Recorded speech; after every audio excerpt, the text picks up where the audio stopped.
In 1937, the Hindenburg airship disaster was caught on film as it burst into flames. It's starting to rain again. The rain had slacked up a little bit. The back motors of the ship are just holding it just enough to keep it from...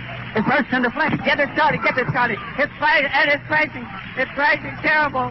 Oh, my. Get out of the way, please. It's bursting into flames, and it's falling on the mooring mast and all the folks between it. This is terrible. This is one of the worst catastrophes in the world. Oh, it's like 400 or 500 feet into the sky.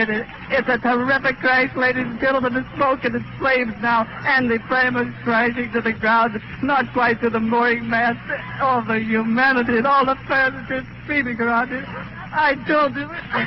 I can't talk to people. His friends are out there. I can't talk, ladies and gentlemen. Honest, it's just laying there, a mass of smoking wreckage. And everybody can't hardly breathe and talk and screaming. Lady, I'm sorry. Honestly, I can hardly breathe. I'm going to step inside where I cannot see it. Charlie, that's terrible. Listen, folks, I'm going to have to stop for a minute because I've lost the voice. This is the worst thing I've ever witnessed.